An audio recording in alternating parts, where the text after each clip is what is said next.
so much. And I'm so remember, pissed. today and every single day forward, be a blessing.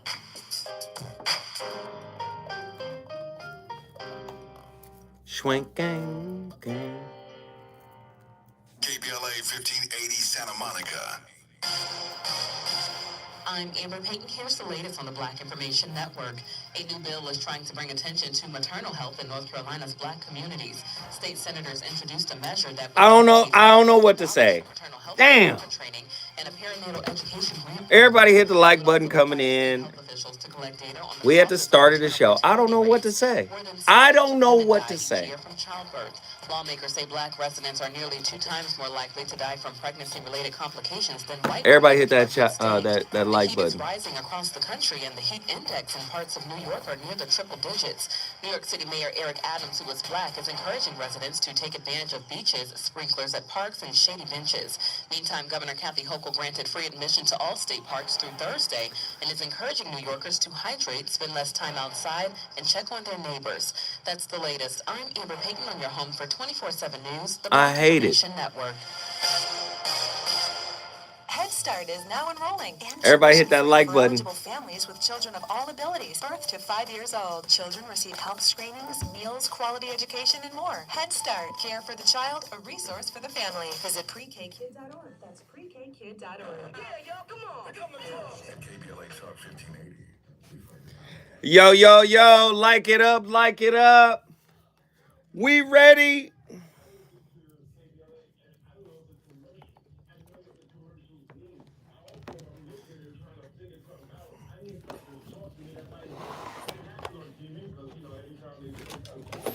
Thank you, sir. Very welcome. And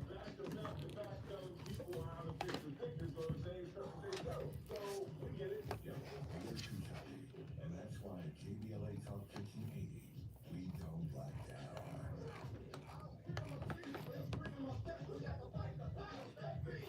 Yo, yo, yo, let's go. Like it, like it. The likes are lagging. Hey, so I'm calling your show, 'cause I need to know. Show me which way to go before I throw my man out the door. Okay, hold on a second, Keisha. Just let me ask Ronald exactly what's going on, because it takes two to tango, and I need to hear his side of the story. So she's driving me insane, that stress heavy on my brain. She keeps playing silly games, and I'm about to bring the pain. We seem to fuss and fight every day and every night. Please give some advice so we can see the light. See the light.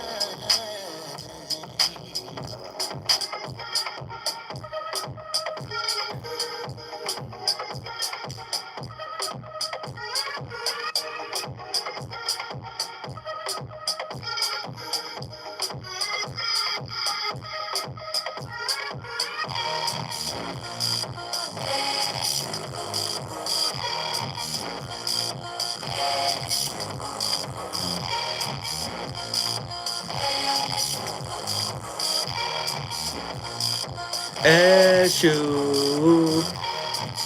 Odara, Iwoki, Alaje.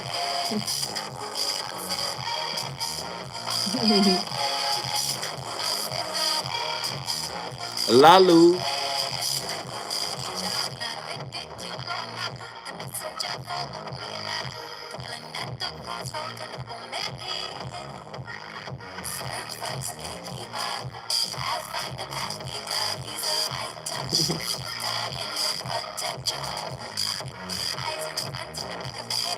Chase away evil forces. So long as you bring the offerings.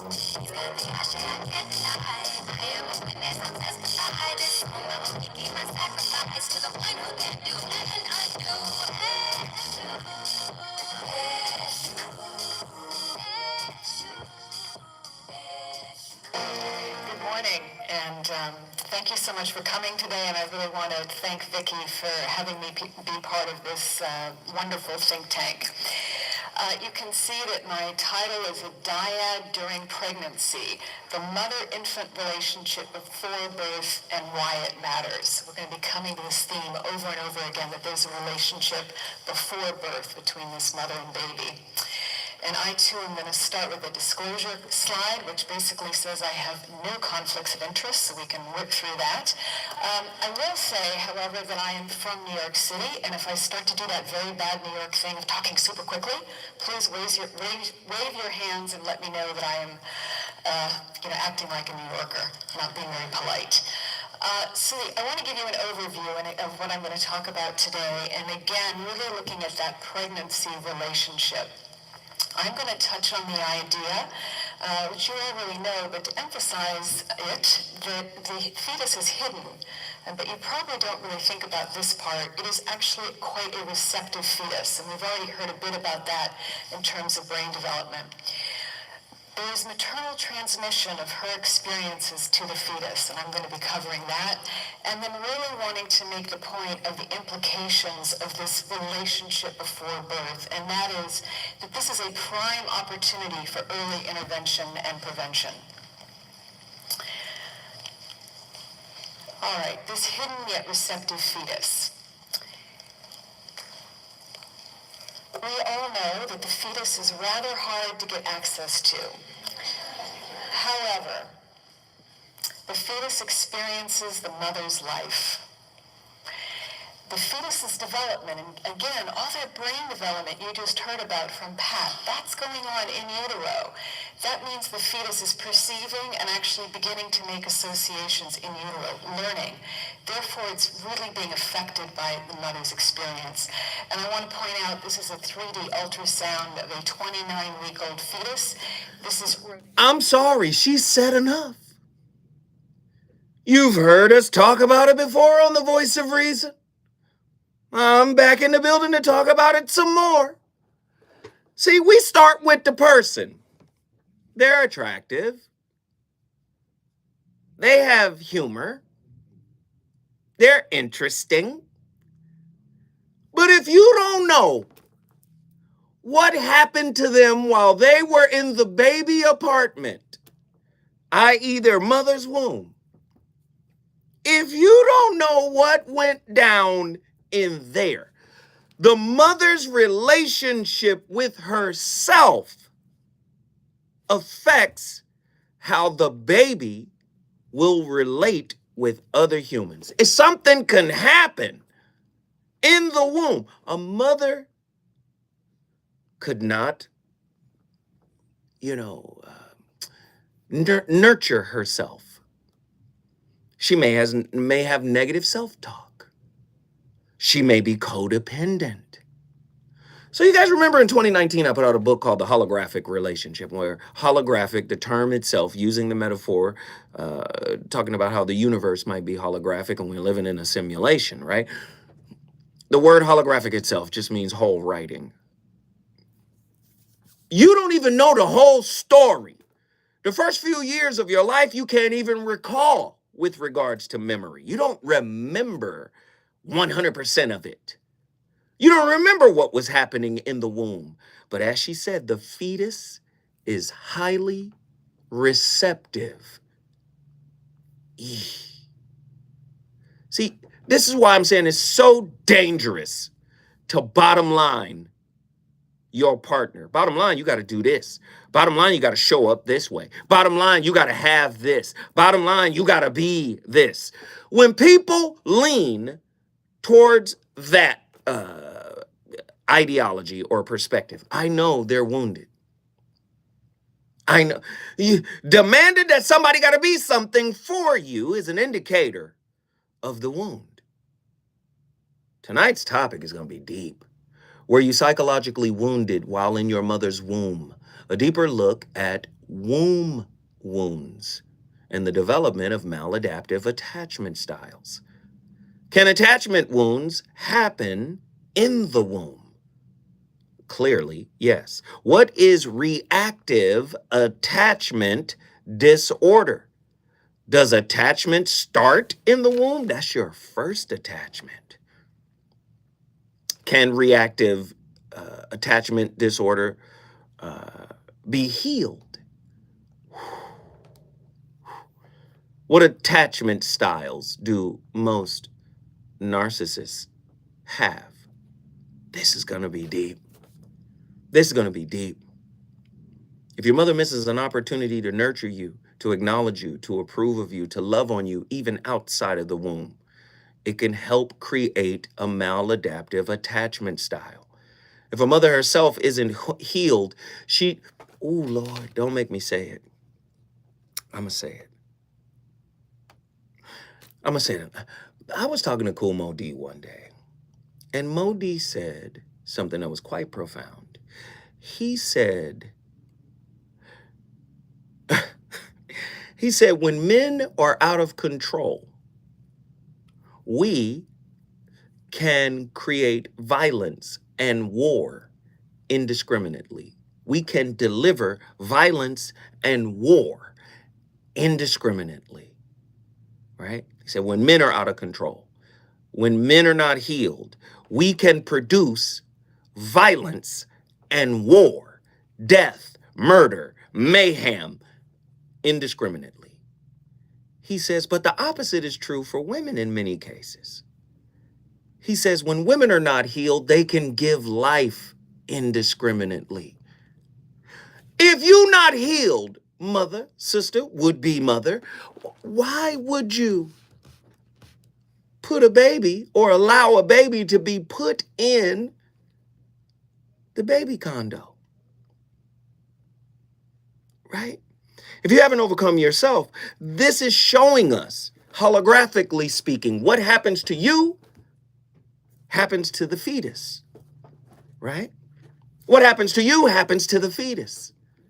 If you're looking for love and you go and try to have a baby in order to fill a gap, you've already encoded the gap on the baby's genes. The feeling of, I'm looking for love. Wow. How does negative talk, self-talk, emotions about the baby, how can that create maladaptive attachment characteristics in the developing fetus? Example, I only want a boy or a girl. Ooh, I hope it's a boy. If the baby forming hears, I want a girl, but the baby is a boy, does the baby develop a I'm not good enough or I'm not wanted complex in the womb? Can the mother pass on her attachment style through the umbilical cord? These are Nikki. Nikki from Mississippi wrote these questions, and Lord, I'm gonna ask them.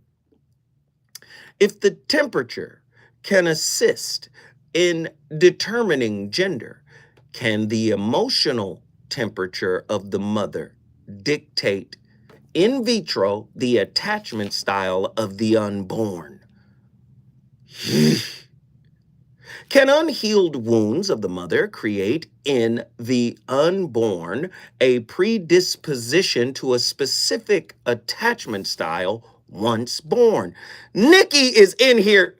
Boy, if prenatal care is essential to the baby's development, is it possible that covert narcissistic nature versus nurture can influence the unborn child? Yeah. See, I'm telling you, it's just not surface. Many of us have a surface way of interacting relationally, right? Just surface. She cool, she a vibe. And then when the adversity manifests itself in the relationship, the adversity reveals character flaws in everyone. Do you see? Listen, if you could be wounded while in the womb, how could you ever fix your mouth to judge anybody? How could you ever look down at anybody? How could you ever critique anybody? Is it possible for the mother to transmit her attachment style to her unborn child through the umbilical cord, influencing the child's early attachment patterns? How might the emotional temperature of the mother during pregnancy impact the unborn child's attachment style? And can in utero experiences contribute to the development of a specific attachment style? Can unresolved wounds and emotional traumas experienced by the mother predispose the unborn child to a particular attachment style, potentially influencing the relational patterns later in their life? Do covert narcissistic tendencies in pregnant mothers affect the unborn child's attachment style and emotional development, highlighting the complex interplay between nature and nurture in shaping attachment patterns? How does stress, mood changes, and unwanted pregnancies during gestation impact the mother-child bonding process and potentially lead to attachment wounds in the womb? Do you think if your mother was disappointed that your father got her pregnant in the first place, do you think if your mother hated your father, didn't like him as a man, didn't like his qualities, but kept you because she said, I can't get rid of this baby, do you think that contributes? Are y'all ready for tonight? Are y'all ready for what this is about? Relationship is real, it's spiritual. I've been telling you it's holographic. What do you mean? Your grandmama carried you in her womb. The mothers in your lineage carried everybody. Your grandmama had you in her womb because she had your mama in her womb. She was one of them eggs. And you're in there too. Oh, Lord. You in the eggs in your mama when she was an egg. Listen, man. Holographic, the whole story. You think your story starts when your ego is realized. The moment you say, I'm me, you think your story starts right there. It does not. This is why the great Krishnamurti, my favorite philosopher, says the center is the ego. You make you the center of everything. You're the center of your universe. But it doesn't start with you. And the more you know about the universes that preceded you, the wiser you are as it pertains to who you are.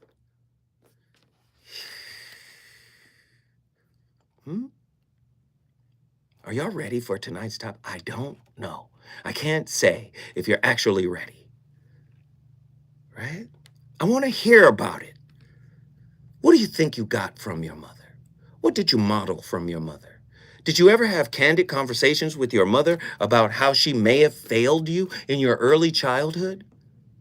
Did you ever talk about who she was as a person before she got pregnant with you? Did you ever talk about the missteps she made? Did you ever talk about how maybe she did engage in negative self-talk, or she was SLD, self-love deficient, or codependent, or covert narcissist, or came up in an abusive environment? Have you ever had real conversations as to the development of the center that is your mother?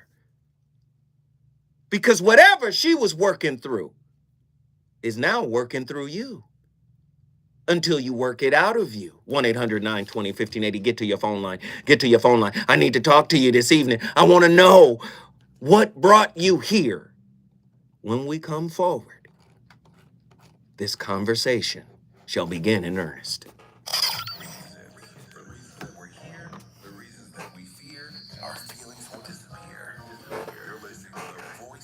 Come on, y'all. Y'all got to talk to me.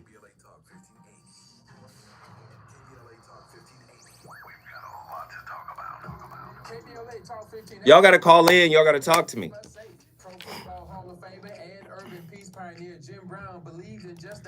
Don't wait. Please don't wait. I want to get to you early. Please don't wait. Call in.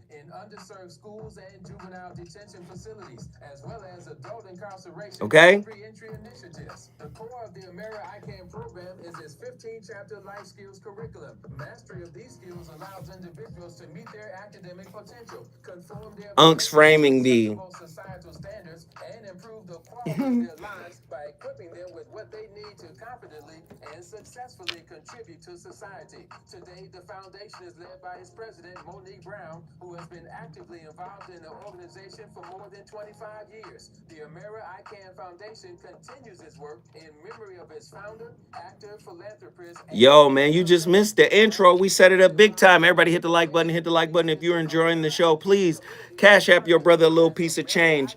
What Netter, $, What Netter. Show your love, man. If y'all approve of and appreciate this show, please call me.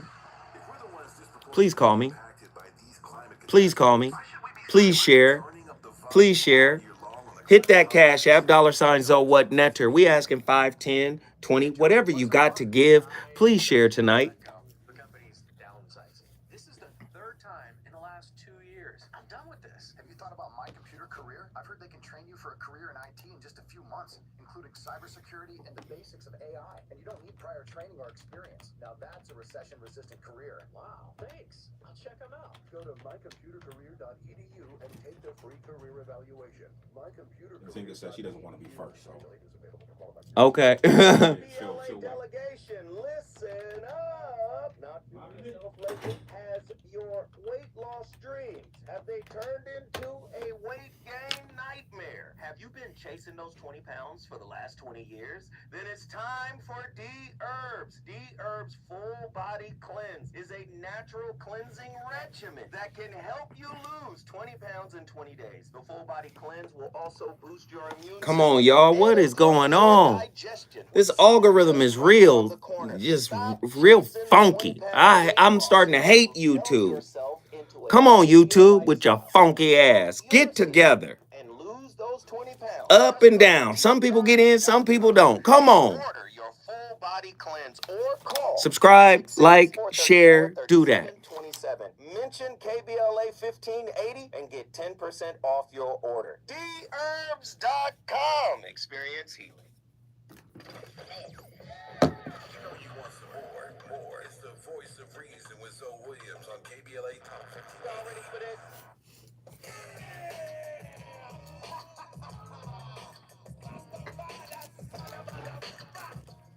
Clip right after.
So why is this so important? Because evolution is ensuring that everything should take place in a way that attachment develops between an unborn child and its mother. Studies have shown that, obviously, like, for example, mother's tastes, mother's preference in music, everything gets transferred to a child in utero. So children are experiencing taste through what she eats. They're experiencing voices through the voices she hears. They're experiencing they're experiencing the world through the womb of the mother. So if you are in a culture where you have spicy food, the child is most likely going to be born with similar taste preferences.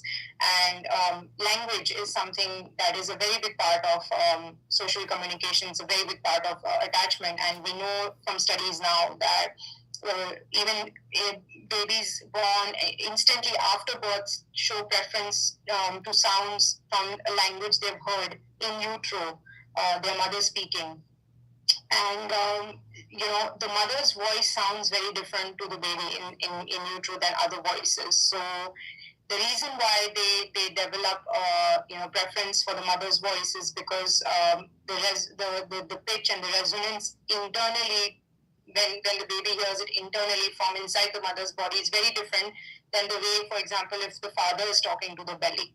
So the way the sound transfers from through the stomach directly to the baby versus by inside through the vocal cords and through the mother's body is very different. And these sort of processes have been studied, and they have shown to affect the baby's preference for the mother. Everything that the mother does, says, experiences during her pregnancy, it affects the way the child will be eventually. Imagine if the mama hating on herself. Imagine if the mother has low self-worth, low self-esteem, and she's pregnant. Imagine what the baby hears when the mother is speaking negatively to herself about her life, about who she thinks she is. This is why I would go to another example, a guru that I love, by the name of Paramahansa Yogananda, author of the book Autobiography of a Yogi. And see, what I'm about to read here is what is missing in our relationships today. Our relationships today are spiritually impoverished. I'm sorry. I just have to tell the truth. Everything is about accounts payable and accounts receivable. Bills. We pay relationship bills. Valentine's Day is a relationship bill. Christmas is a relationship bill. See, we know how to pay the societal bill so we can look right and be received by the rest of society as upwardly mobile and socially mobile. But we so focused on paying the social bill that the spiritual bill is in arrears. Excuse me. Andy has something to say. Being facetious. They don't pay that Father's Day bill, though. Oh, Andy had to come with the pettiness. It's cool. He's Scorpio. He gonna be petty now. But do you understand what I'm saying? Paramahansa Yogananda said this. Listen to what he's about. Listen, this is, in my opinion, this is what is missing. Learn to love your wife or husband more on the spiritual plane and associate him or her as a close friend without constantly focusing on the physical plane.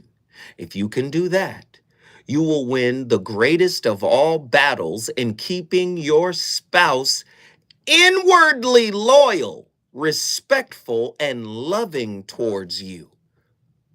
See, it's more about a divine union than it is about a societal union, a social union. Do you understand? Many people, as long as we match each other socially, we're relationship goals. That's just not the truth. Relationship is designed to reconcile what you modeled all the way back to the womb. That's why we're here. That's why we're attracted to each other. That's why we like each other. It's another opportunity to heal what was malformed in the beginning. When we come forward, we're going to the phone lines.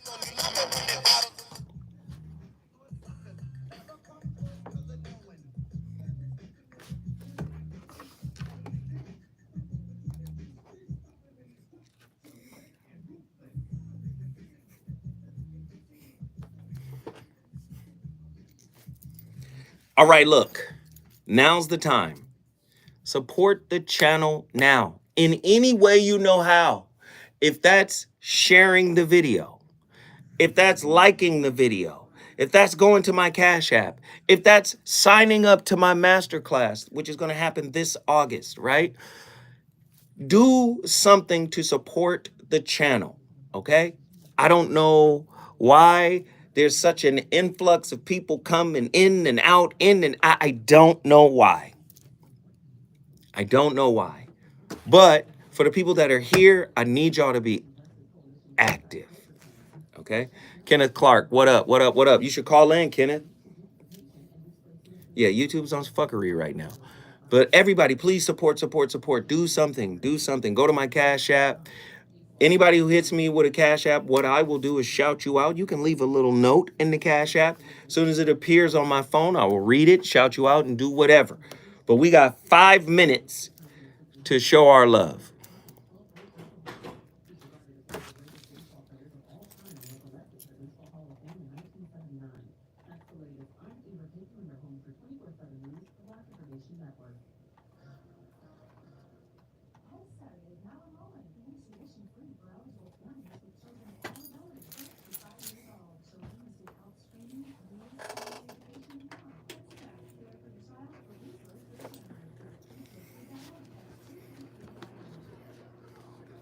What up, y'all?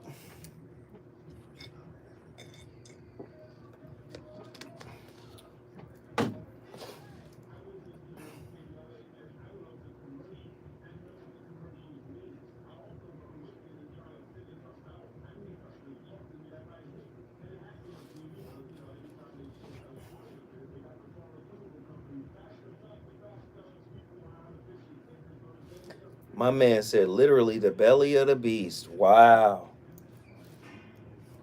John Gilbreth, as always, brother, thank you, man. Thank you. I'm the first to love it and like it, my friend. Thank you, brother.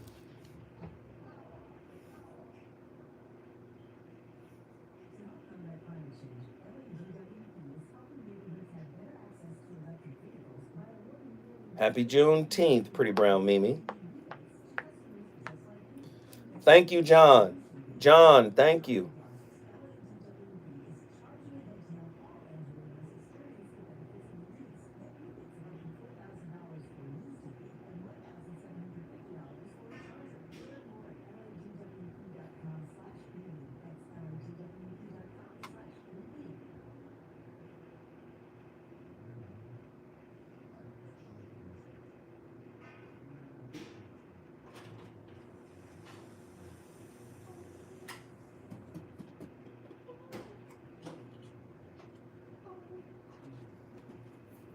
Jumper. What up, what up, what up, y'all? We good?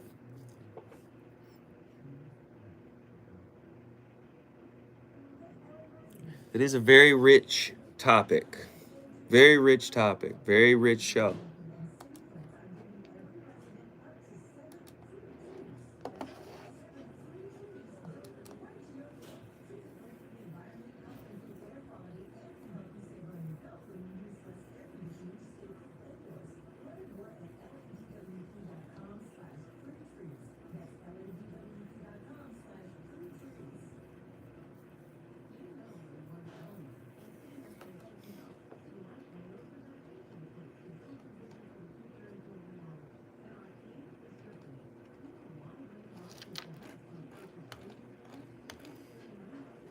Come on. Kenny Blessed. Come on. I see you.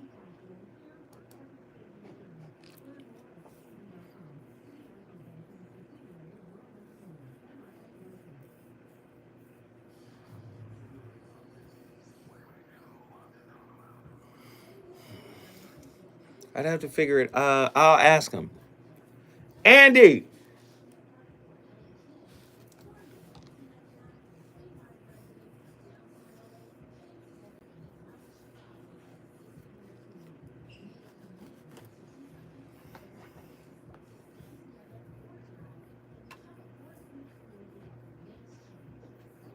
Andy. Yes. Truemonger wants to know your IG. My IG. Yeah, I think he wants to send you something. It's A_plus. Just tell him.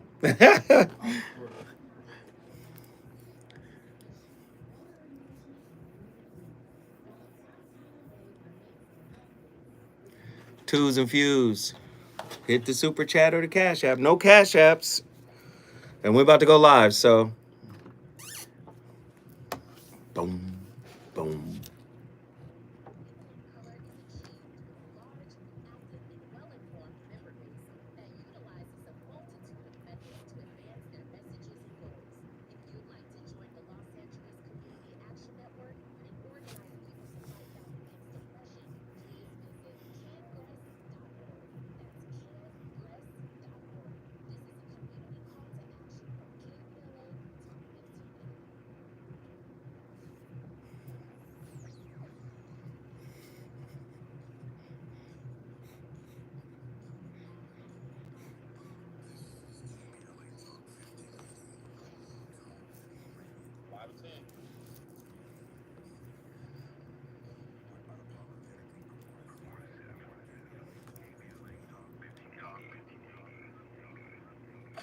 You're listening to the voice of reason with Zoe Williams. Only on KBLA Talk 1580. I heard payback's a brother on the trigger. That's why I'm sick of getting treated like a goddamn stepchild. Kill a punk 'cause I ain't him. You got a bastard denied the right. The day one that you all. Just think. If I can decide to retaliate. And try to keep you from running up. I never tell you to get down. It's all about coming up. So what they do, go better ain't black. But otherwise it's just going in you. Way. So you better duck away, run and hide out. When I'm all real slow when the lights out. 'Cause I'm around to get with the program. Shooting at the window of a drop top for him. Let's see who's right. The police, the media, suckers that will pop. And other suckers that say they jump. Overseas, they be begging to come back. It's a real of gangs and drugs. You wanna sleep with a brother like me up under the rug. Them rhymes go straight. Now it's five more brothers in the pen that in college. Because of that line, I might be a cellmate. Or some nigga fuck your hate.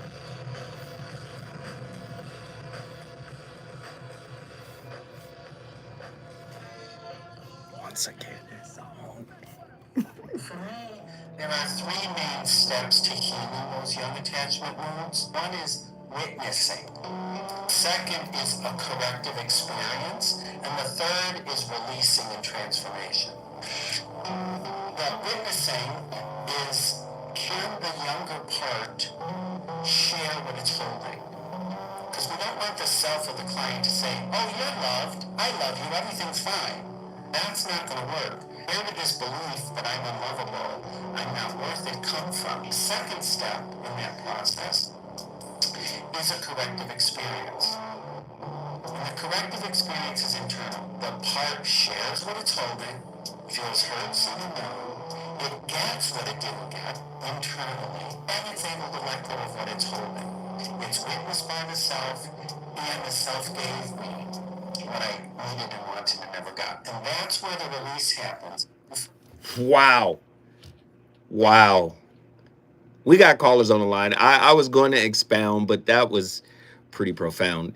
You're listening to the VOR on KBLA Talk 1580. We have an amazing topic tonight. We're talking about womb wounds. Can you be wounded while in the womb of your mother and then carry those wounds into your adult relationships? This is a powerful conversation. Let's get some callers in here right now. John, Mountain View, Hawaii. Aloha. What up, brother? What are your thoughts on tonight's topic? Aloha, greetings and blessings, chat. Wounded wound, huh? Mm-hmm. You know I got it from the bishop. I got it from the bishop. Nikki from the SIP gave me this. Hey, this is a real deep one. This is a real deep one. The reason why I say so is because I too would have thought this from the gate. My own experience as far as the woman that I married, because of the things that went on between the two of us, I knew for sure, and my prayer was certain that she could not have boys brought up under her. Say more. Go ahead. The prayers were, as we looked at each other and dealt with one another's issues, vicissitudes of life and all of that, she couldn't have the handle on a man. A young boy being brought up underneath the wounds that she went under, then it's not great to have daughters brought up in the same light. But I tell you this story to end up in this category because these two daughters, which again virtually offer the same things that was stated in the presentation that was given, these things had to be witnessed. These things had to be shared. These things had to have that release so that not only the two daughters who had to have that conversation with their mother and the witness that I got from that conversation that all of them had. Again, I had plans to be in Germany last year with my family, broken as it may be, but still, I am a supporter of what goes on in that household, broken or not. For it to end up being the confrontation that took place between daughters and mothers, the witness I got back from the mom to me, John, you stayed away from this for a reason, didn't you? You recognized it. But today, as in Father's Day just passed, this is the first time I've ever received flowers on Father's Day. Wow. And that's a good thing. That's something to be thankful That's for. a step in the right direction. Come on, brother. Come on. I love it, man. Guess what you just did, John? Mountain View's in the house. Y'all be blessed. We love you, John. Mountain View is in the building. If you want to bring your city in the building, you know the routine, you know the deal, you know the process, you know the procedure. The number to dial, 1-800-920-1580. I want to talk to you. It's important. I realized at a very young age when my foster mother gave me and my brother back to my biological mother. It did not take me long. I realized at a very young age that she was not right. And I could compare her to my foster mother. And my foster mother couldn't have children, so being wanted by my foster mother was an intense feeling that I have yet to feel decades after, she's passed. I have never been wanted by any woman more than I was wanted by my foster mother, Mary. Not to say that my biological mother didn't want me. She just didn't know how to want me. My biological mother spent more time praying than she did talking to me or sharing who she was with me. She just didn't have the capacity. And I love her to death because the work she did do was Herculean for what she had been through. 8th grade education, raped 3-4 times. Do you understand? So to get us back and to still raise 6 children by herself, nobody went to jail. People got doctorates and went to college, and everybody did something. But she couldn't give of herself. And as a youngster, the desire to be loved and poured into the way I was with my foster mother, Mary, is something I still seek. And this is what has given me a deeper perspective on things, because I recognize that as human beings, we do not know how to relate to human beings. We relate to social cues. We relate to familial cues. And who is that? Kenny from Long Beach? Call back, Kenny, and stop playing. I'm going to get to you. You was on the phone for 40 seconds. Call back, Kenny. Tell whoever calling you to stop playing. But yeah, that was just a struggle, man. That has been a struggle for me personally. And I want to talk to you about your struggle. When we come forward, I'm going back to the phone lines, 1-800-920-1580. Let's get it. Is it good to you? More Voice of Reason with Zoe Williams when we come forward. Fight climate change. This Earth Day, April 22nd, go Metro. Y'all stupid. No, that drop bothered me because I'm trying to set people up to understand what it is.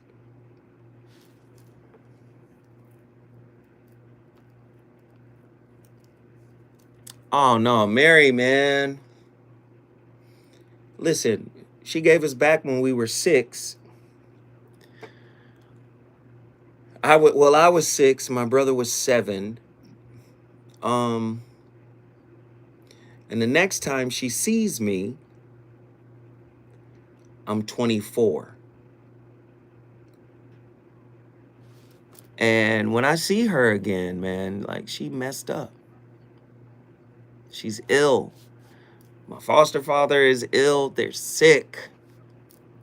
Man, I walked in that house.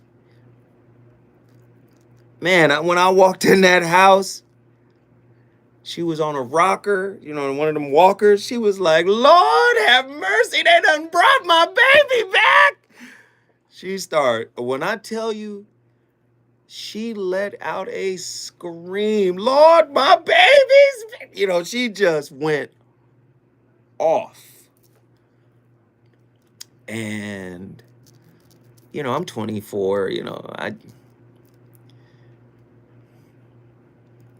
I didn't even know how to process it, man. I was just like, I was, damn, like. And then she immediately went to, what do you want? What do you want? I will cook for you, baby. Whatever you want to eat, I'll make it for you right now. James, that was my foster father's name. James, whatever this boy asked for, go to the store, go get it. You and him go get it, Lord. Don't you leave, though. No, he stay right here. You go get it, James. She was like, look at you, touching my face and, kissing me. Look at you, baby. I wanted you. That was what she said. I wanted you. I wanted you and your brother. I wanted you. She just, and I just had to take all of that in. I didn't even know how. You know what I'm saying? I didn't know how to process none of that. I was like, oh, I want some fish. I want some grits. I want some eggs. And I really didn't, she kind of needled me to get her to cook because I really didn't want her to cook because she was just fucked up. They had to move out of their home. They had to move into assisted living. So when I went back to see them, they weren't in the original home that I was raised in. It's tough, man.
Happy and get the job done.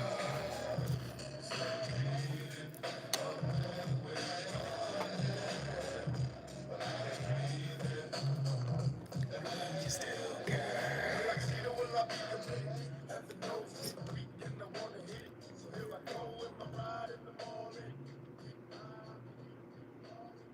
Even a child separated at birth, where there is a plan that's been made for months for adoption, that separation is considered an abrupt traumatic separation from the birth mother. And people, there's a misunderstanding that, oh, babies don't remember. Babies' bodies remember the experience of being separated from their birth mother, whom they have formed an attachment to in utero. Anyone know any people who adopted at birth here? Okay. They have experienced a trauma. Okay? That is traumatic for any baby to be removed abruptly and placed in another family. If we talk about attachment is formed in the womb. A baby knows the rhythms of the mother. A baby knows the sound of her voice. A baby over 9 months feels that connection and is familiar with the experience of being attached to this mother, and even knows her smell. So they've done studies where a baby is born and they're placed in another woman's arms. Just turn it off. I can't take it no more. During the break, I just told a whole story about being a foster kid and all. It tears me to pieces. People just don't know how to be in a relationship with human beings. Not everybody who makes a bad decision and hurts you in an intimate relationship did it because they lack self-control, or did it because they wanted to perpetuate malintent against you. Some people have been wounded and broken and hurt early in their lives, and they want to be seen as the broken, wounded, imperfect person that they are. That's the one thing I don't want to do ever in life, is to put on a performance for you. Accept me as I am and watch me grow and heal. If love is present, because of the ego, most people's wounds and pains are the only thing that matters in a relationship. You hurt me, the only thing that matters. Everything else supersedes it. My pain supersedes everything else. Supersedes your pain, supersedes your understanding, your perspective, supersedes everything else. I'm in fight or flight mode. That's how you know we don't know how to be in relationships with human beings. We got callers on the line. Let's get them in here. This is heavy. Did we lose Kenny again? Kenny, the Obama phone, brother. I need you to call back in, Long Beach. The number to dial is 1-800-920-1580. Let me get Attila from Houston, Texas in here. Attila, let's go. What in the world? I just knew it was going to take a minute for me to get on this line. So, come on now. Come on. Let's get it. Okay, well, man, first of all, this topic, Nikki, oh my gosh. Oh, Nikki, right there. I'm finna come to Nikki right after you now. Come on. She has opened a can of worms. So I wanted to comment on something that He Who Thinks said in the chat. So he was saying, sometimes as a mother, you're so close, and you're so connected to the child that it's almost like you're seeing the child as an extension of yourself, which is problematic. Agreed. I think, so I've experienced this in my own relationship with my mama, Lord. I think that my mother means well, but I'll say this. When we're talking about enmeshment, sometimes that's all that people know. Especially when we're talking about mother to daughter. I don't think it translates the same, or maybe not to the same degree as mother to son, but mother to daughter, right? You are to abide by whatever rules your mom sets, right? And I think when we're talking about understand who your mother is as a human, for me, what really kind of did that in is when I started struggling myself. It's real easy when you don't have a thorn in your own side. But when you recognize the thorn that's in your side, you see the thorn that was in your mother's side. You see the perpetual generational curses. You see all the things that your mother was going through, and it's weird because it's like looking in the mirror, but you're looking at your mom. So I deeply empathize with moms because I think that a lot of times women they're trying to do their best based on what was given to them. And so I think the only piece of advice or whatever, I don't know, anything that I could say on this topic would be that pushing away that which you know is already there does not help you. The very thing that you know is your issue, is your crux, is your thorn, that is your freedom. So you have to resolve that in order to get to your highest level of consciousness. And that's all I have to say on that. I love it. Guess what you just did? I brought Houston in the building. Houston, Texas is in the building. If you want to bring your city in the building, I want to hear from Long Beach. I want to hear from Pasadena. I want to hear from Malibu. I want to hear from Santa Monica. I want to hear from Pacoima. I want to hear from Pomona. I want to hear from Lakewood. Y'all call us right now, 1-800-920-1580. Let me just say this. Dear mothers, you pouring from your soul into that little soul while it's in your belly and when it comes out of your belly is better than any event you can plan for that child. It's better than Disneyland. It's better than Knott's Berry Farm. It's better than Magic Mountain. It's better than any event you can plan for that child. The sustenance for spiritual growth is you. When a child can see you reconcile you in front of their face, you have done such a compliment, such a gift. You have given such a gift to that child. I don't think you understand. We got Nikki from the SIP on the line. Nikki, now let me just say before you rev all the way up, you know we right against it. We right against the clock for our next break. But it's only what is our next break? A minute? 2 minutes? It's a minute and 30 seconds. Nikki, stay with us. Nikki from the SIP created this topic, and Nikki from the SIP is about to give us that word when we come forward.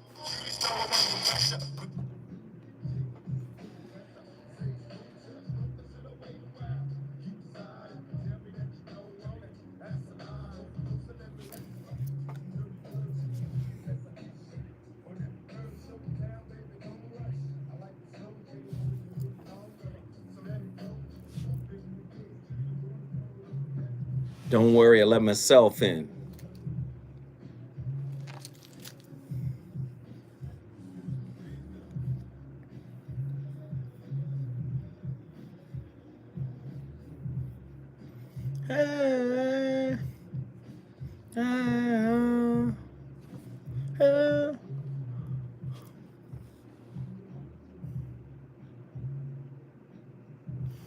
I miss Mary, man. James and Mary, man, they was good folk.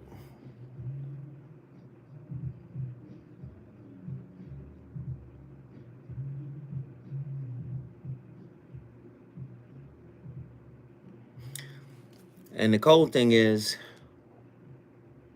maybe a month after I visited them,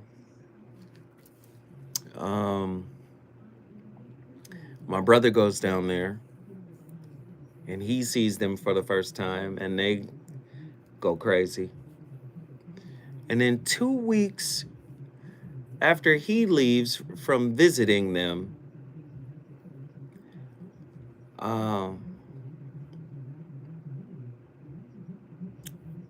my foster father died.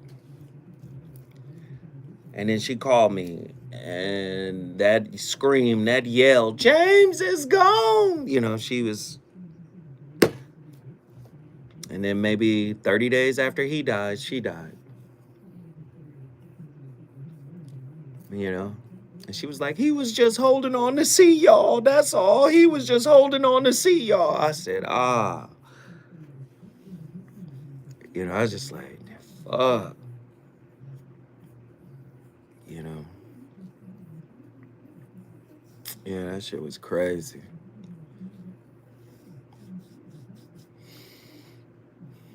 But that was the healthiest formative relationship that I had. They loved the shit out of us, man. You know, they had over 50 foster kids, and me and my brother were the only two that they wanted to keep, like, as their own, like.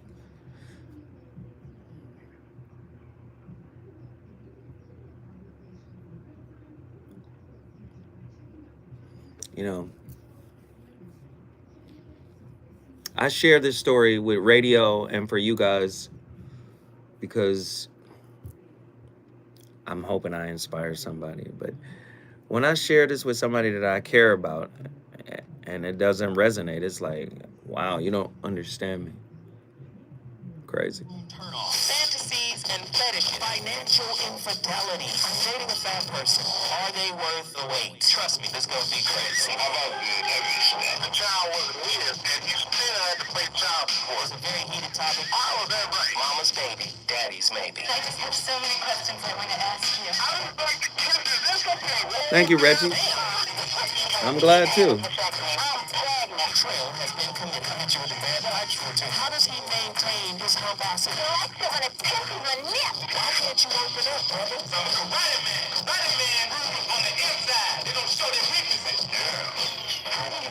I love y'all too. So Williams and accountability. A voice of reason. Parents often react inconsistently to their baby's distress. Sometimes they can be loving, other times they are angry, and at other times they may ask their child to worry about them. All the time. Watch this mother's response to her child's cries. Stop that! I don't want you to do that. Stop it. I can't. Here's another Come here, example. honey. You scared me. I thought something terrible had happened. Come here now. Mommy was just so scared. Make Mommy feel better. Give Mommy a hug. Make Mommy feel better. As you can see, once when this baby hurt himself, his mother got angry. Oh, stop that. And another time, the mother got more upset than the baby. You scared me. I thought something terrible had happened. By doing that, whether she meant to or not, the message the mom gave her baby was that her own needs were more important than her baby's. These babies stop going to their parents for comfort because they don't want to upset their parents. It's important to remember it's not up to a baby to meet a parent's needs. It's the other way around. It's up to you to meet your baby's needs. The child who gets a loving response only some of the time has to work very hard, often by clinging and whining to get their mother's attention. They don't know what to expect from their parent and are not sure how to get love and affection. They can become very demanding. In the long term, children who are unsure about themselves and their parents are likely to have problems getting along with other people. Saying all my name? Here's another way this mother could have responded to her child.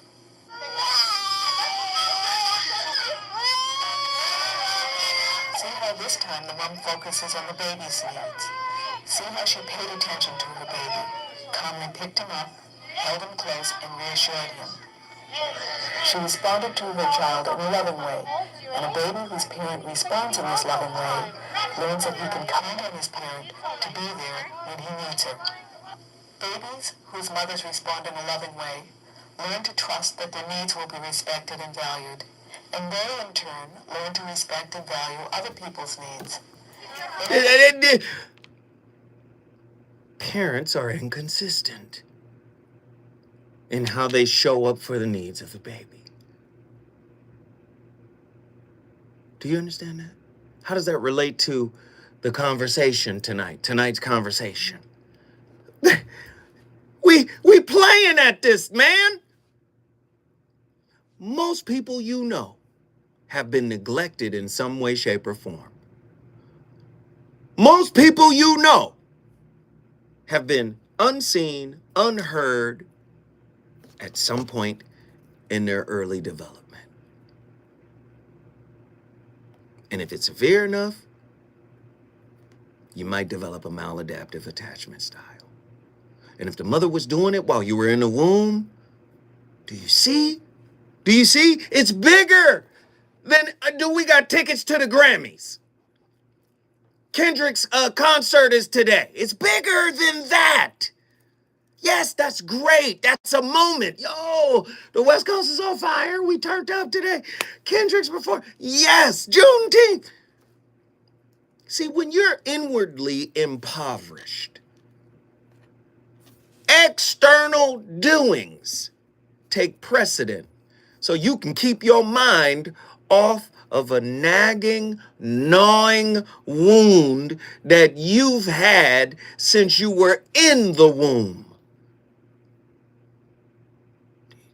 Do you understand? Heavy stuff tonight. We got Nikki from The Sip on the Voice of Reason live on KBLA. Nikki from Mississippi, please get in here and give us that good word. Yeah.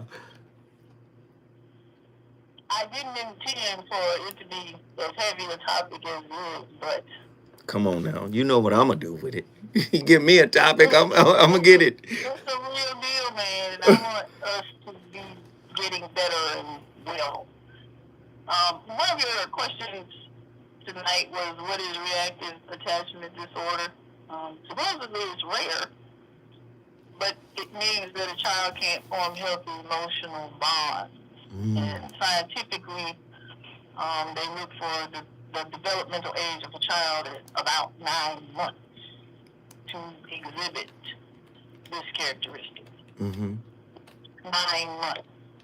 It's ironic that's the same period of gestation. But anyway, if any of this is true as far as trap trauma is concerned, and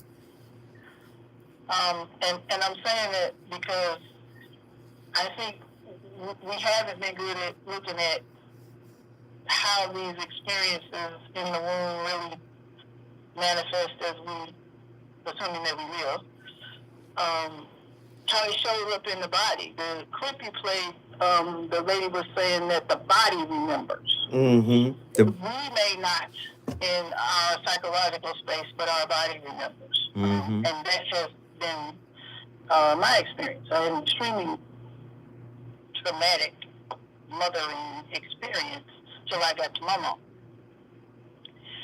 And I'm saying that so that everybody can know and understand that this is not about pointing fingers, but yes, there can be some intercession and correction in terms of if you experience the trauma in vitro, something, someone, some loves can occur in your life to sort of right that experience or correct that experience or love you past, out, and through that experience. It is also not a topic to point fingers in the sense that I'm not mom blaming. Right.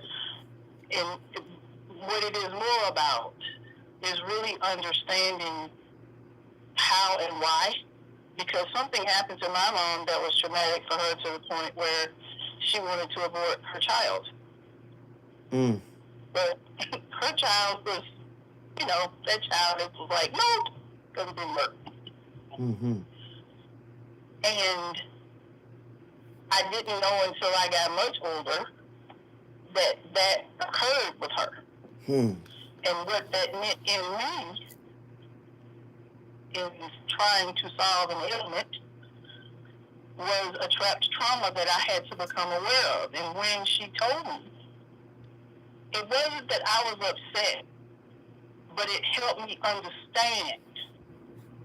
Because I humbly submit to you, if you try and kill me, we ain't gonna be friends. We ain't gonna be friends. I can forgive. In fact, because that's where it started for me, because I was afraid I was going to hell because I couldn't honor my mother. And I didn't understand why. Mm-hmm. She didn't like me, and she still doesn't like me. And I had to find out and learn and understand why. Because something happened to her that made her want to kill everything that reminded her of that something. Mm-hmm. And so what that turned into inside of me became a trapped trauma and a dis-ease.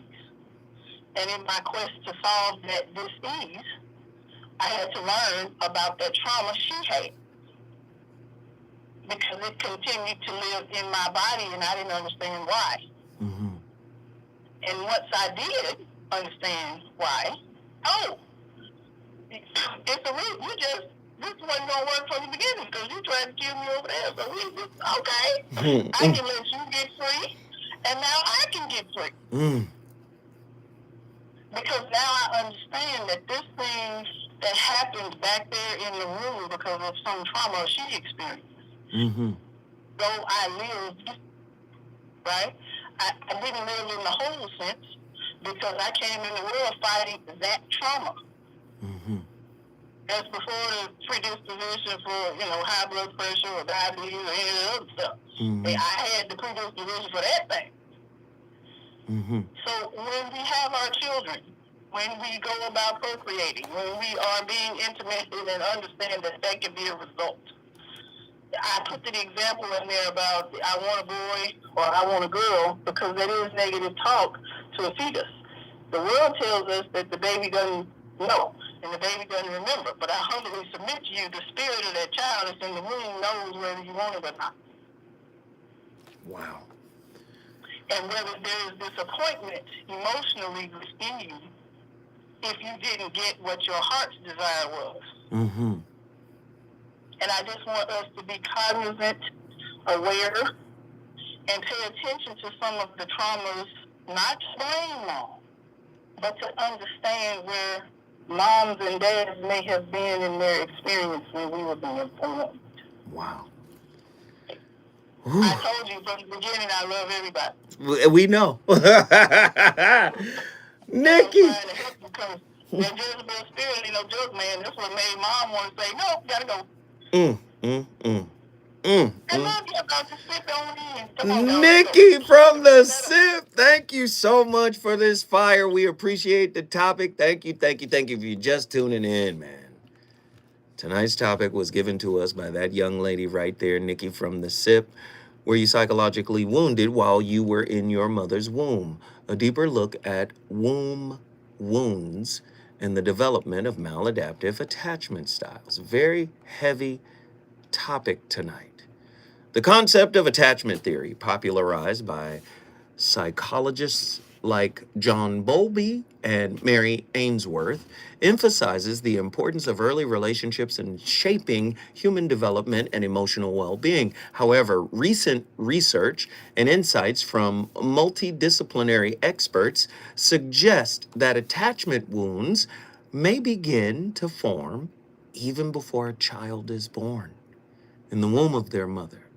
This notion challenges traditional views of attachment formation and raises provocative questions about the origin of maladaptive attachment styles and relational patterns. Now, this is going to be a heavy topic, or this is hour 2 of a heavy topic. And a lot of people still do not understand the purpose of relationship. This is why I go back and I say relationships are inherently spiritual. Not just the sex, but you as you are in the moment. Again, correlate the concept. We are spirits having a human experience. So relationships are inherently spiritual, but because we live in a transactional you know, what's the word I'm looking for? Transactional, commercial, you know, kind of culture that everything is, well, what are you bringing to the table? Well, I could be bringing everything that society says I'm supposed to bring, but if I'm also bringing wounds that need to be reconciled, does that mean, listen to what I'm about to say, because that's part of what's being brought to the table, those unreconciled wounds. Now, when we start to look deeper into those unreconciled wounds, typically those unreconciled wounds find a soulmate in the wound of the person we attract. Damn it. That's it right there. So you say, what are you bringing to the table? These wounds. And these wounds really enjoy your wounds. And these wounds want to grow up together.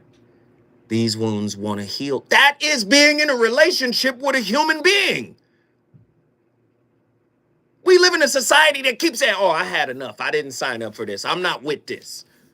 Well, why did you come to this campus known as Earth? Relationship is the classroom. The biofeedback you get from your partner is the textbook. And the planet you walk on is the university. It is the university of you. We keep throwing people back, discarding people, starting over. And what is the impetus for starting over? It's got to feel better.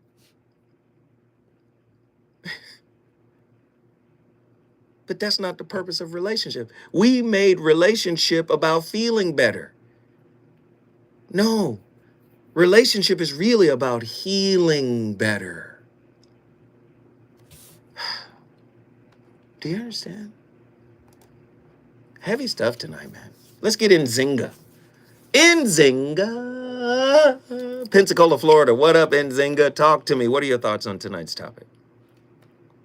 Good evening, everybody. Good evening, Mr. Zoe. Yes. This is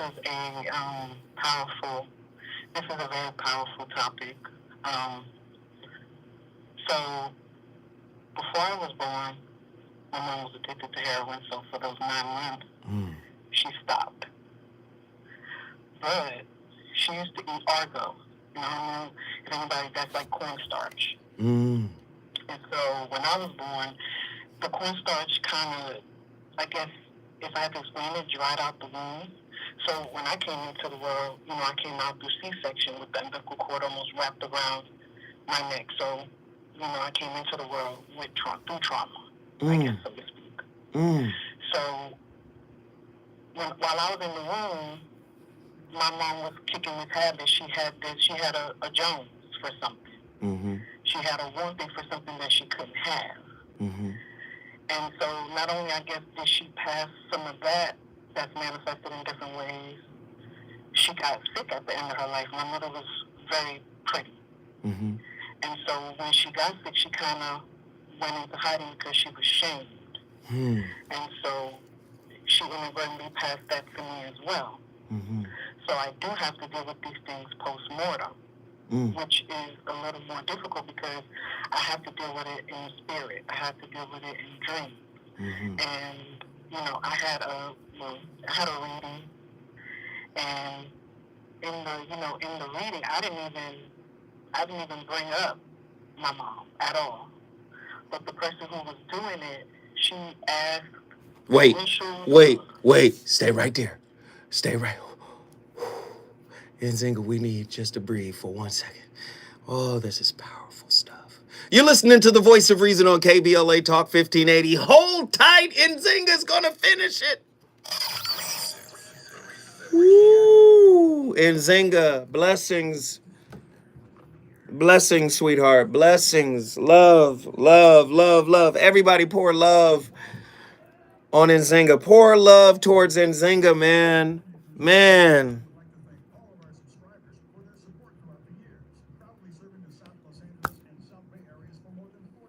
Okay? We love you, Nzinga. Thank you, thank you, thank you, man.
You're welcome.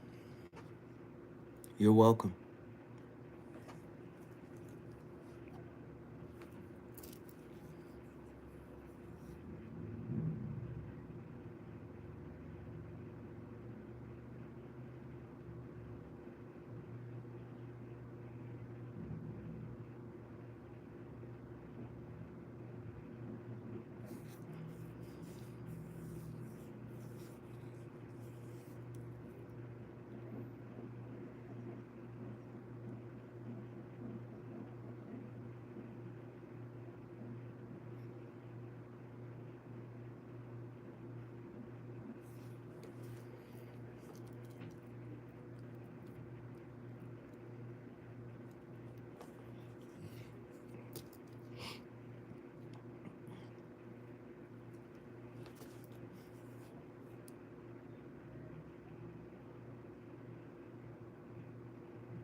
More is the voice of reason with Zoe Williams on KBLA Talk 1580. High energy, full with the wisdom. Of a rich man, knowledge in the rhythm. This is what I'm using to come up with a style. All together better with the cloud. Never for a second and the record starts spinning and I fall into the state of matter when I'm just created. Bumping like the doctor, the integral RE suckers ready to leap up on the tip when we made it. Created so I'll never be regarded as a regular. Bumping just a little bit better than my competitor. You should never underestimate the fashion. I hope for the stage whether I'm cooling or flashing. Rocking the concoction created by me when read, read, eat was a D.O. to the C. Knowledge and the talent that my mother had born to her equals the notice I won't be born. What is that, Dre?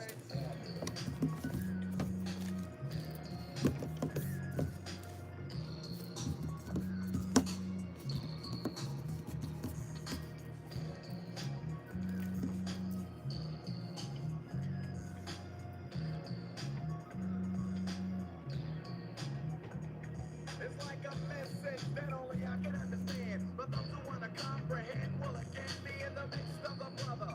Or like another in any way, cause Trey don't play. Say what the other say, originality is a must. Whenever The first few years of your life are not even in your memory, and that's true for everyone. But if you were neglected or abandoned during that time, it can influence your brain development in ways no one can see by you or anyone.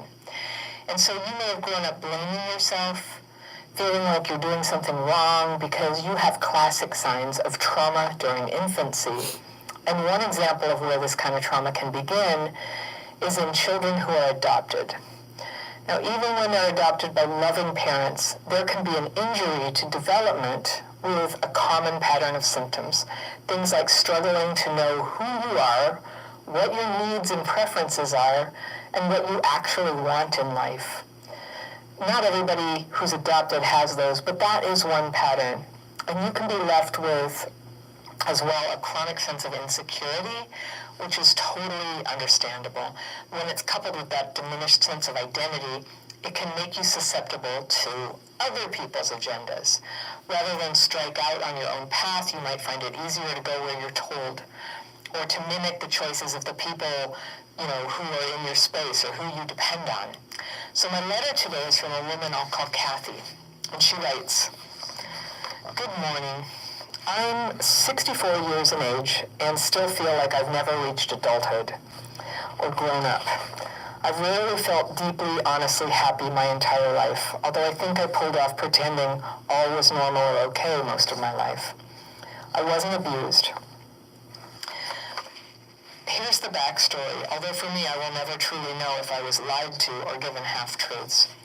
I was raised by an older single mom. Her story to me, from the earliest memories, was that I was adopted in 1957. My mom was 40. I promise you, I didn't listen to these videos all the way through. I listened to that first piece, and it was so profound, I said, I gotta send this to Andy. But she's hitting on so many cylinders, man. I was adopted, so I know what that feels like. And I totally concur with how she, articulated that. Man, tonight's topic is heavy, bro. That I have to continuously reiterate.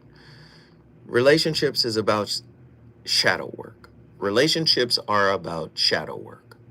It's about self-healing.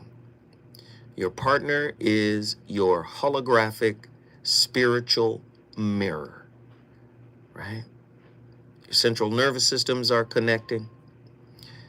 You know, your traumas and wounds are connecting at a soul level. And it's designed for you to overcome you, right? You're the curriculum. You're the degree, right?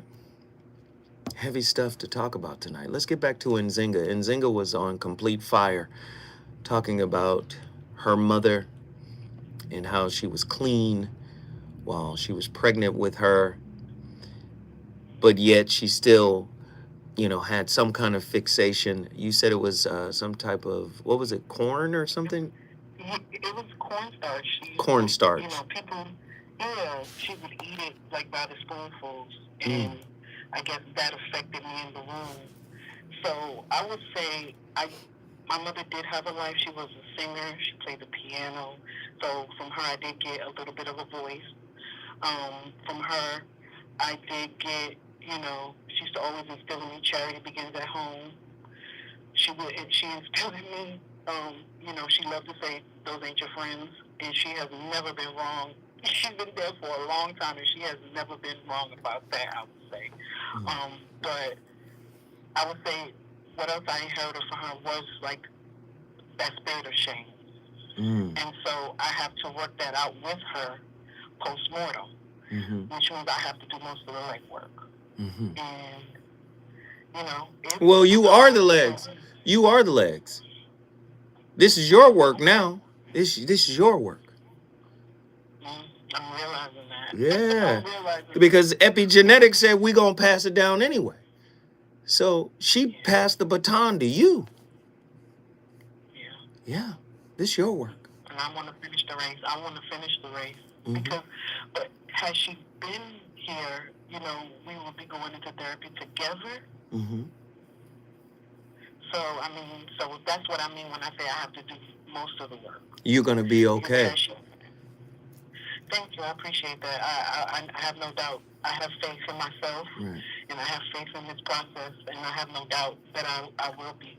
And just for anybody else listening, you know, the things you inherit, like you said, it's not the end of the journey. Sometimes, as Dr. said, those things are just the beginning. It gives you insight and, you know, a roadmap to fix those things as well. So I love you, man, and I appreciate you so much. Thank you for being so transparent. That was Nzinga from Pensacola, Florida. If you want to get in here and talk that real, the voice of reason is on right now.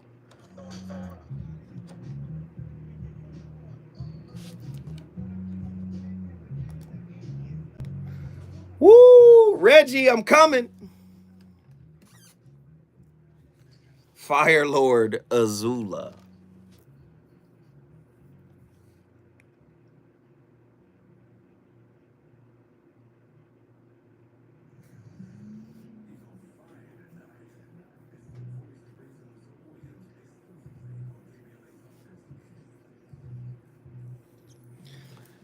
So 2-3 years of shows, man. It's been so many jewels.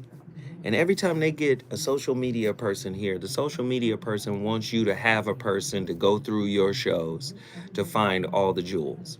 They've never hired a social media person that's dedicated to just watching the show. Wow, that's a piece. That's a clip. That's a clip. That's a clip. That's a clip. And it's like, I was talking to the guy who's the new guy, and I was like, yo, you don't understand how much material, how much information, how many jewels, how many moments of just complete fire has been experienced,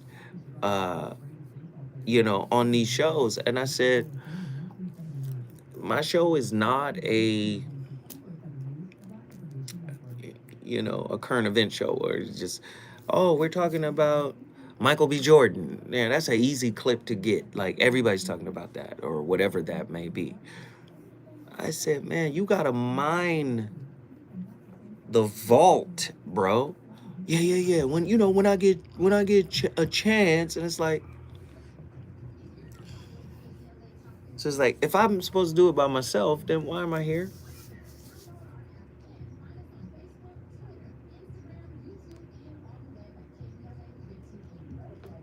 You know what I'm saying? Like it's just too much stuff. Like this show alone, you could extrapolate 15 clips, points, right?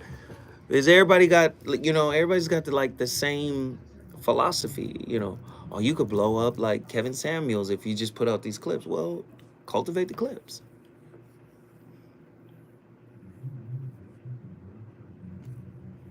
I mean, literally, all the shows, you could get at least 10, 12 clips.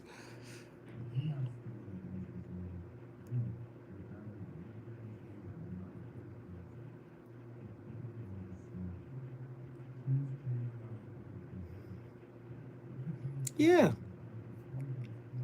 But you gotta understand, like, when I come in here, everybody is usually gone anyway. So, I mean, when I'm walking up, niggas is running out of here, basically. Yeah, all right, hey, Zo. It's 5 o'clock.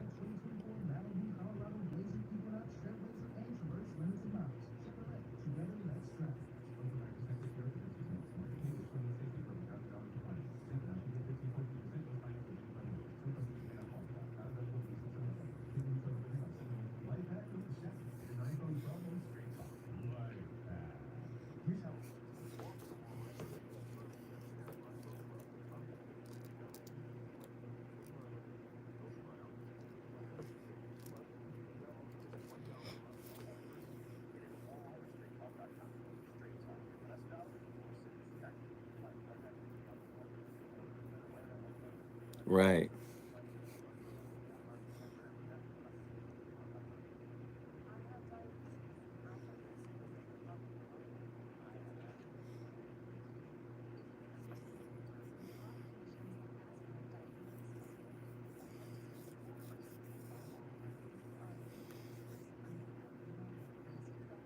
How we right. And this is another show that so good, flew by so fast. Really good show, really good topic.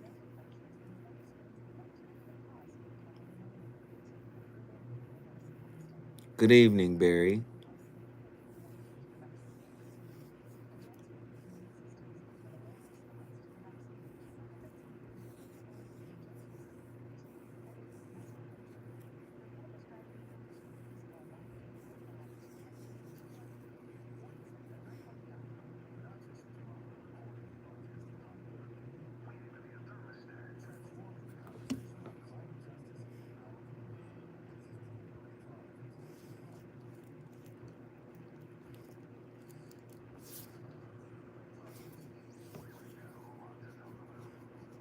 Kenny Bless, thank you, man.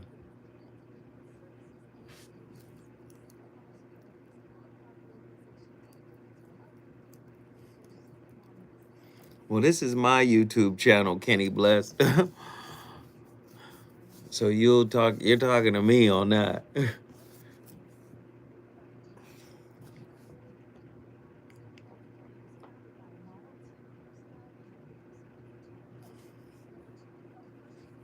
I'm coming right to you, Reggie.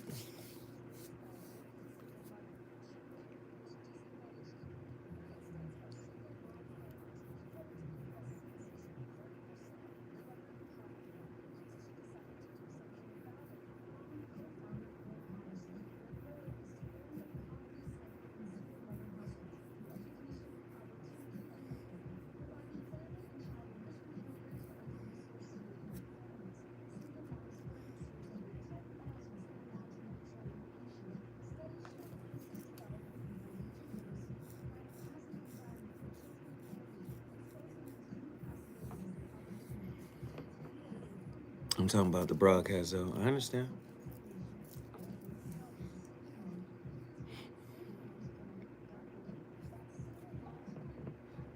Here we go. Coming in live. With Reason with Bill Williams. Only on KBLA Talk 1580. Now this one dedicated to man them call MacGyver. And no 007 James Bond spy man inside the area. Maximum respect to the man them call Ice Cube. And the boss don't do so drink it, but we can.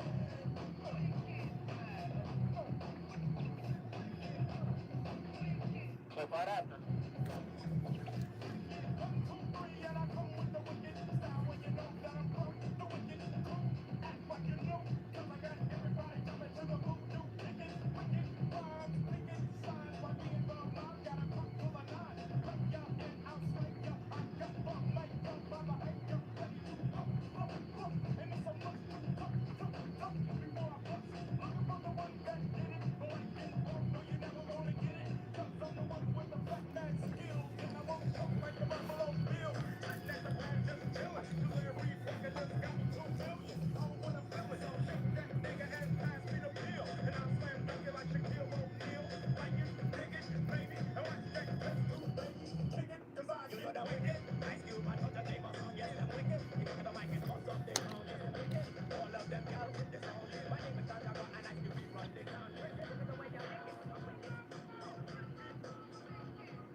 There's a deep need in every one of us to have a parent who deeply loves us. Where they are is where we derived the feeling of home. And sometimes as we grow up and go out on our own, when times get rough, the love of that parent and the existence of that place provides an anchor, a shelter where we can return for comfort and strength. So many of us with childhood PTSD suffer with a vague sense of emotional homelessness, either because we lost that parent too soon or we never had them in the first place. My letter today is from a woman I'll call Elizabeth, and she writes, Dear Anna, I'm 23 years old and recently ended an on and off again relationship that lasted 2 to 3 years. He was the first man I opened up to and dated. It was a long-distance relationship. Although we never met in person, I was very attached to him. All right, I've got my fairy pencil. It matches my shirt today. I'm going to go through and circle things I want to come back to on a second reading, but let's just go through and see what Elizabeth is experiencing and see if I can help. All right. So she was very attached to this guy. When we broke off contact, I felt miserable and I knew I needed professional help. I've been going to therapy ever since. And a side note, I always was the one who broke off contact and sought it again. And almost everything mentioned in your videos applies to me. I suspect it has to do with the sudden absence of my aunt when I was a child. After my mother gave birth to me, my father avoided us for a while. I don't have a good relationship with my father to this day. And due to complications in childbirth, my mother became ill and my aunt took care of me. Since then, she was literally like a mother to me. Man. Whew. You're listening to the Voice of Reason on KBLA Talk 1580. We hope this thing is moving you the way it's moving me. This is a powerful topic. We've got powerful callers. People from all over the country are sharing their experiences. They're being transparent. They're being so open and candid. This is a beautiful show, man. And I just need you guys to understand relationships are much more than we allow them to be, than most of us allow them to be. On the call right now, on the line right now, we've got one of our regulars, one of our favorites, good brother, Reggie out of Austin, Texas. Reggie, what are your thoughts on tonight's topic? Man, I started listening to the show a little bit late, and just from the time I've been listening, this is a wonderful topic. I got that your attachment style starts very, very early, and much earlier than I thought it started. Can start. But I learned, yeah, it can start, brother. But I've learned that your attachment style is not your blood type. It's not fixed. Keep going. If we're serious having a human experience, then that means that everything is negotiable, everything is changeable, everything is flexible. And to the degree that you're flexible is the degree that you can get out of whatever you're in. It isn't a one-to-one thing like a science, but it's an experiment. It's an experience that we're going through. All of it. It's a spiritual experience. All of it. And there are people that start with us early in life that help us develop those attachment styles. And then something comes along that says, man, my life isn't fixed. Like, I can see other things because there are other things out there to see. And because there are other things out there to see, how you started isn't necessarily how you end. And I mean, when I was younger, you know, I developed that attachment style that I have. The divergent attachment style, and man, I thought that certain things were exactly the way they were. You know, I couldn't experience disappointment without thinking my entire life was going to be a disappointment. And then you meet people that show you that your life can be great, like just like you are. You don't have to change anything about yourself. You can just be you, and your life can be great. And it gives you the strength to keep going and learning new skills and learning new parts of life. And sometimes that's all you need. You just need the words like maybe or possibly, and that gives you so much hope to keep going. Right. And so, man, everybody comes into your life like right when you need them. And you know, there are people that you may not even have met, but you just experience, you know, their vibe, and that can help you. It's beautiful, bro. That you know your life doesn't have to end the way it started. I love it, brother. Thank you so much. Guess what you just did, my friend?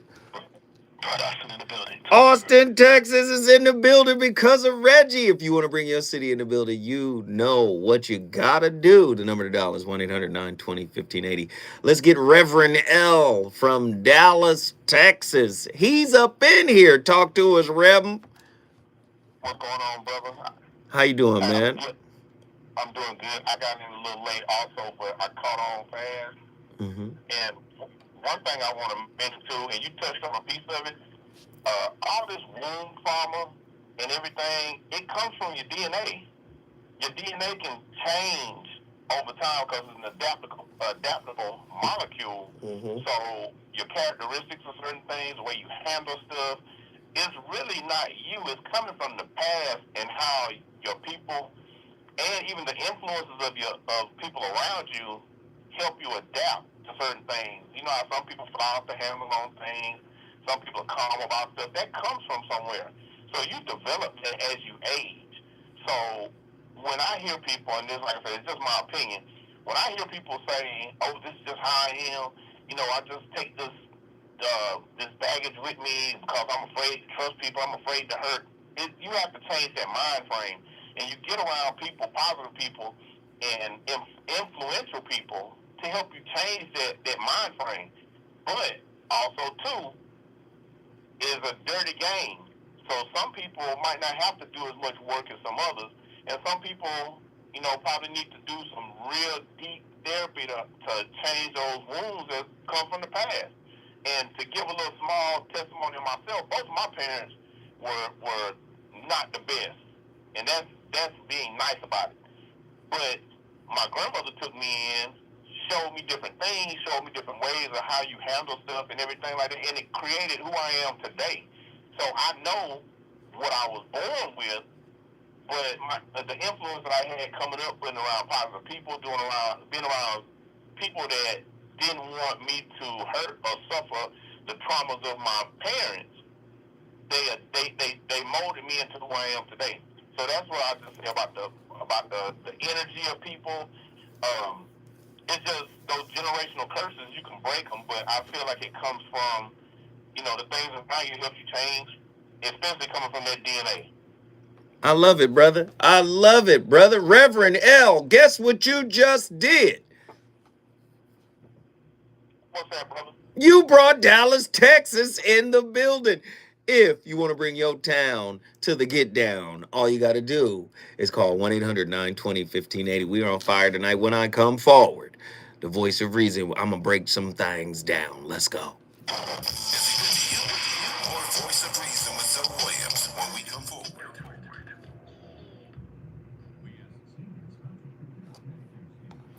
They got it written, Reverend L, right here.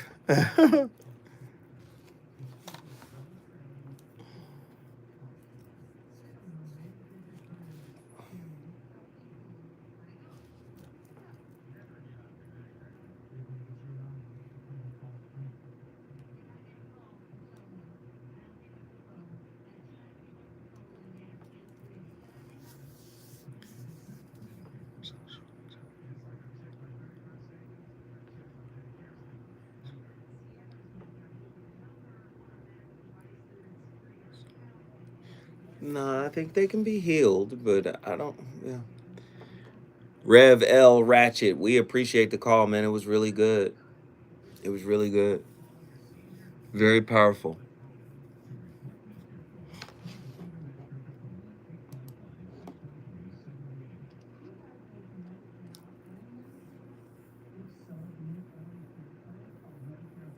They were great calls. Yeah.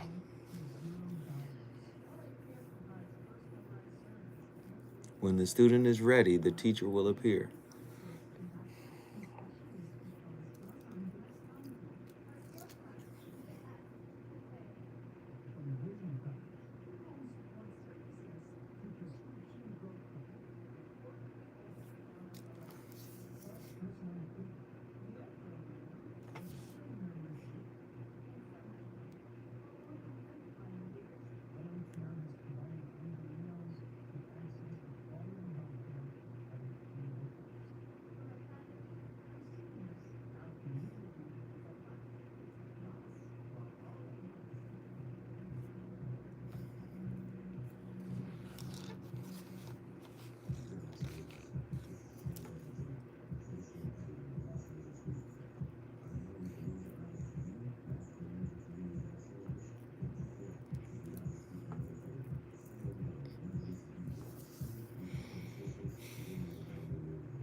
Thirty seconds.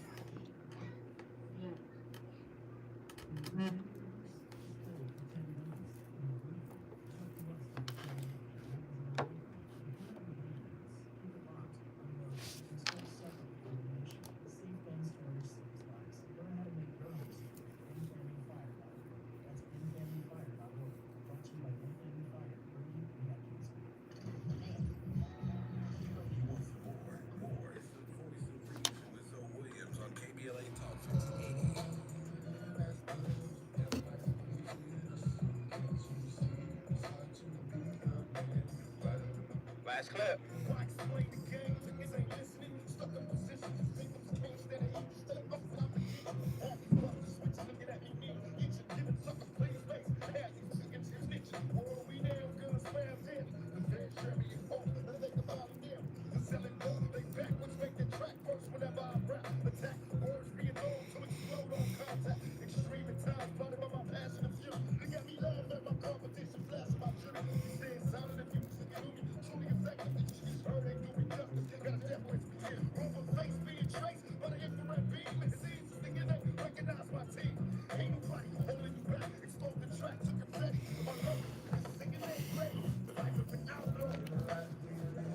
Ladies and gentlemen, my playlist.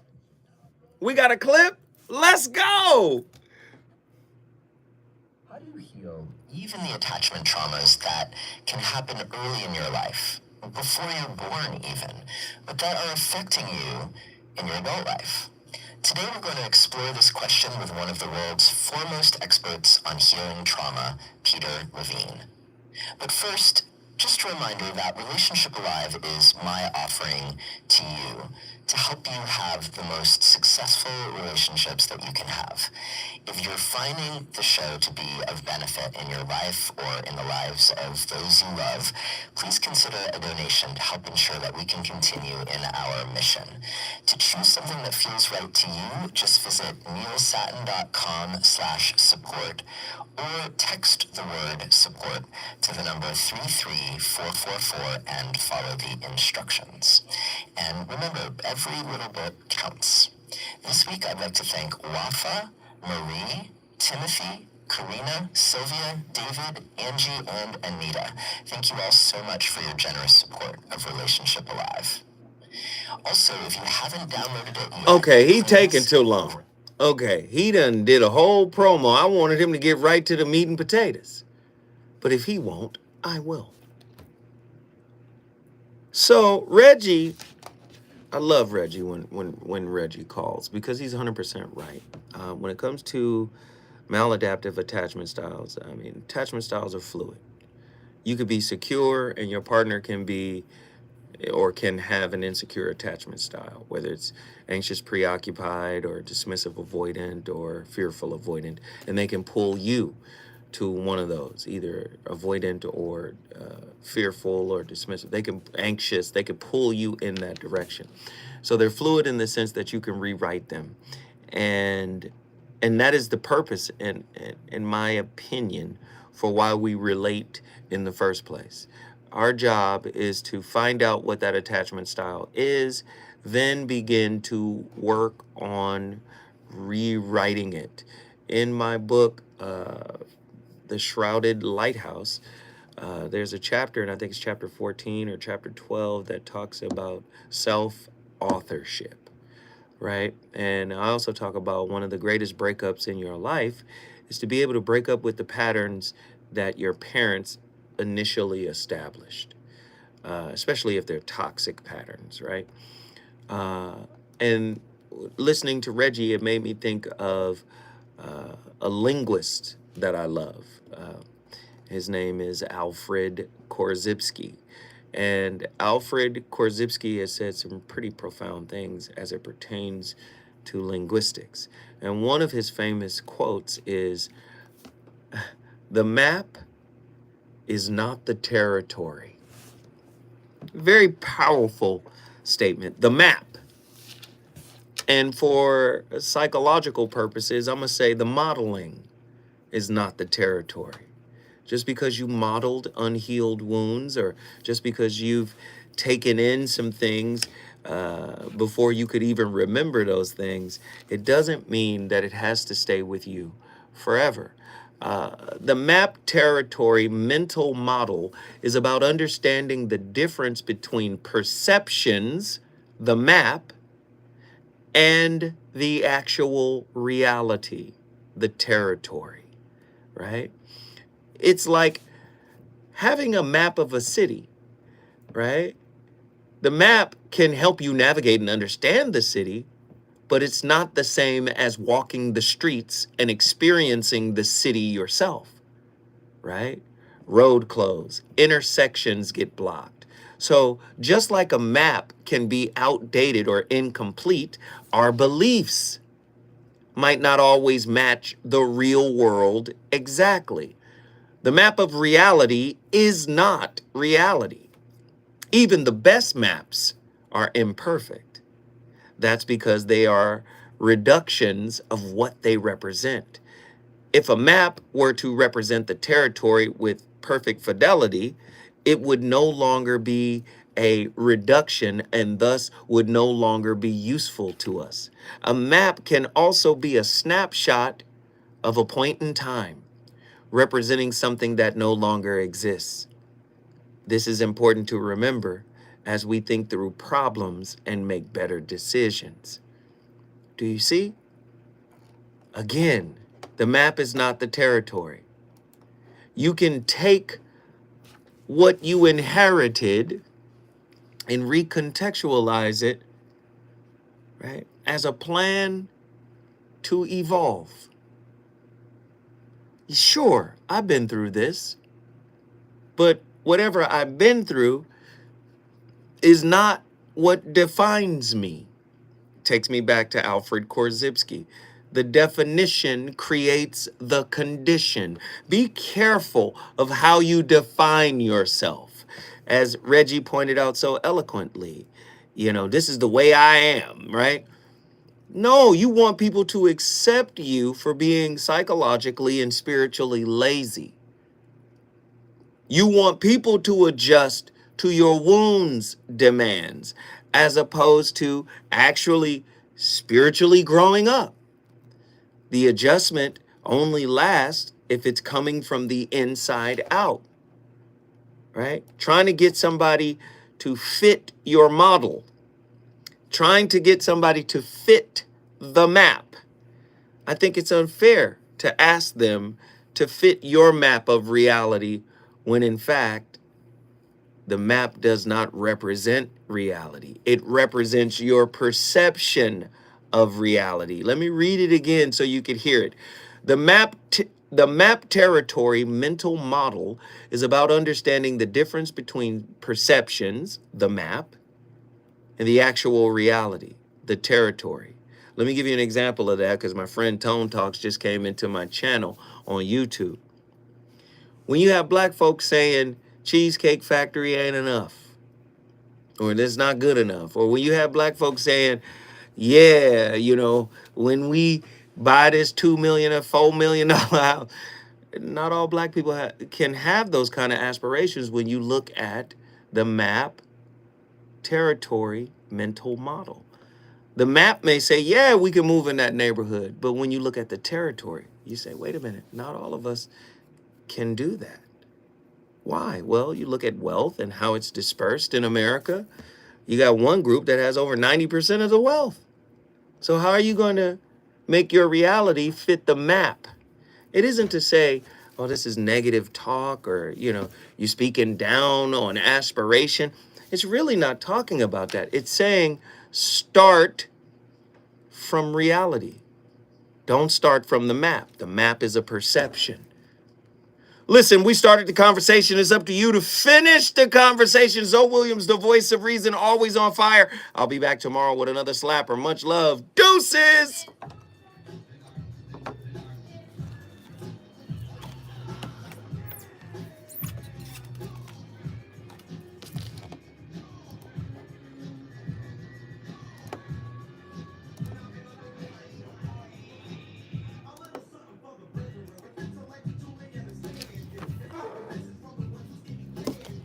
Great show tonight, guys. Love y'all.